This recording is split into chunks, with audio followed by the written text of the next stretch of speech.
Bwana, baada ya kuwepo hali ya kuashiria kwamba huenda Iran isishiriki michuano ya kombe la dunia, na baada ya kauli ya rais wa shirikisho la soka la nchi ya Iran Tanj kuzungumza kwamba kinachoendelea hakiruhusu kabisa Iran kuona inashiriki kombe hilo, bwana Donald Trump amesema hajali kama Iran itashiriki au la katika 2026 FIFA World Cup itakayofanyika kwa pamoja nchini Marekani, Mexico na Canada.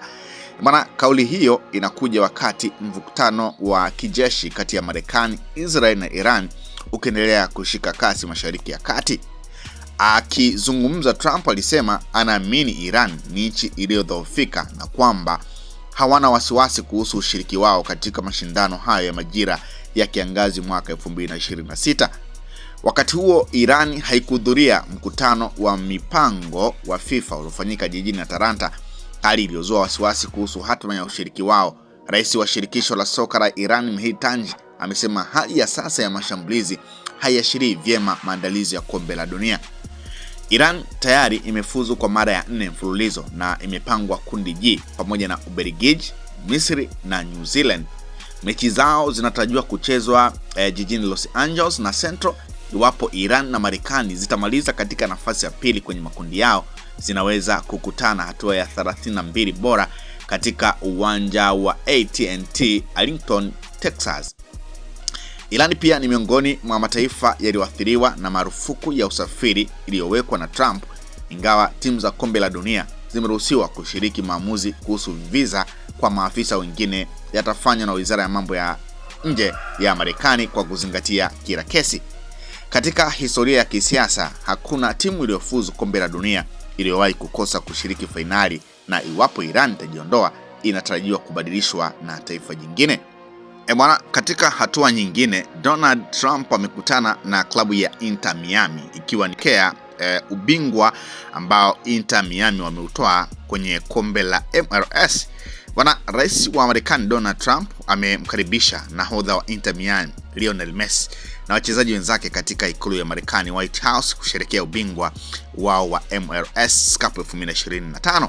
Katika hotuba yake, Trump alizua gumzo baada ya kumtaja mpinzani mkubwa wa Messi, Cristiano Ronaldo, akieleza kuwa mwanae Baron Trump ni shabiki mkubwa wa wote wawili. Ujumbe wa mwanae Trump alifichua kuwa mwanae Baron ndiye alimkumbusha kuhusu ujio wa Messi. Alimwambia Messi, mwanangu, alisema baba, unajua nani atakuwepo leo? Alisema Messi ni shabiki wako mkubwa na muungwana mmoja anaitwa Ronaldo. Cristiano Ronaldo ni mzuri na wewe ni mzuri. Mazungumzo ya GOAT. Ingawa Trump alimsifu Messi kwa kushinda mataji 47 katika maisha yake ya soka, pia alimtaja Ronaldo kama mchezaji mzuri na shujaa mkubwa, akiepuka kuchagua upande mmoja katika mjadala wa nani bora zaidi. Lakini ukiachana na maneno hayo ambayo Donald Trump aliweza kuyazungumza mbele ya wachezaji wa Inter Miami, bwana, Donald Trump pia ametoa ujumbe mzito sana akizungumzia kuhusiana na kinachoendelea kati ya Israel, Marekani pamoja na Iran. Bwana, Donald Trump katika mkutano huo na wachezaji wa Inter Miami ametoa agizo la mwisho kwa vikosi vya jeshi la walinzi wa mapinduzi ya Iran kwa maana ya IRGC, polisi na wanajeshi wa nchi hiyo kuacha kupigana na badala yake kujiunga na harakati za kuikomboa nchi yao.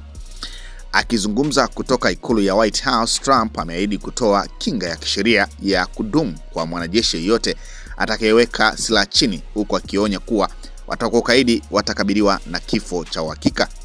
Trump amefafanua kuwa operation ya kijeshi ya Marekani imeweka mazingira ya Iran kuwa na utawala mpya baada ya miaka mingi ya migogoro, huku akiwasihi wanadiplomasia wa Iran walioko duniani kote kuomba hifadhi ya kisiasa na kushirikiana na Marekani kuunda Iran mpya na bora.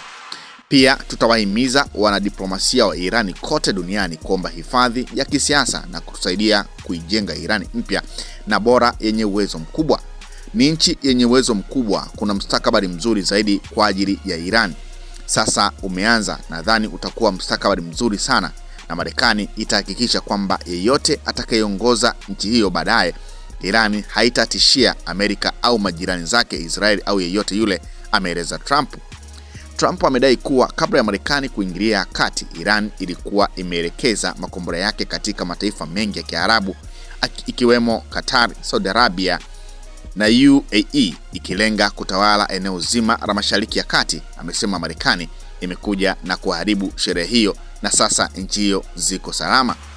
Rais amejigamba kuwa ujenzi wa jeshi alofanya katika muhula wake wa kwanza sasa unafanya kazi kubwa, akitolea mfano mafanikio ya Amerika nchini Venezuela na sasa nchini Iran.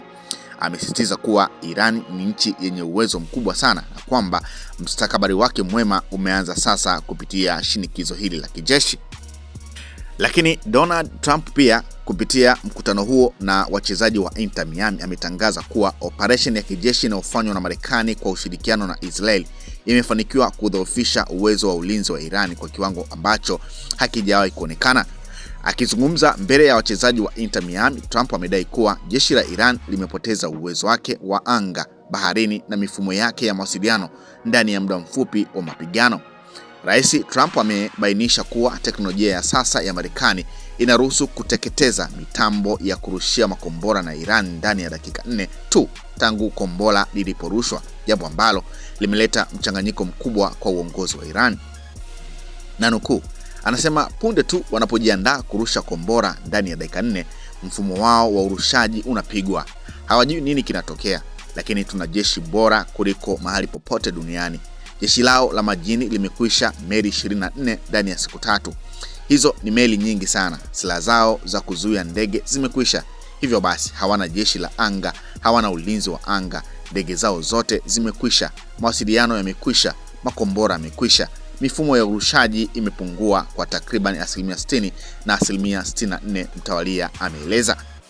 Trump amefichua kuwa uongozi wa Irani sasa unajaribu kuomba mazungumzo ya makubaliano, lakini amewajibu kuwa wamechelewa. Amesema Marekani imechoka na miaka 47 ya hofu iliyosababishwa na utawala huo, akimnyoshea kidole aliyekuwa Jenerali Qasem Soleimani kama chanzo cha 95% ya ukatili dhidi ya Marekani. Ingawa tukio lilihusu kusherekea ushindi wa kihistoria wa klabu ya Inter Miami, Trump alitumia jukwaa hilo kuonyesha nguvu ya kijeshi ya Marekani, akisema anajivunia vijana wake walioko mstari wa mbele. Amesitiza kwa kusema kuwa marais waliopita waliishi na tatizo la Iran, lakini yeye in the country of Iran, the United States military together with the wonderful Israeli partners continues to totally demolish the enemy far ahead of schedule and at levels that people have never seen before. Actually, we're destroying more of Iran's missiles and drone capability every single hour, knocking them out like nobody thought was possible. As soon as they set off a missile, within 4 minutes. Usisahau kusubscribe, like na kubonyeza alama ya kengele. Asante.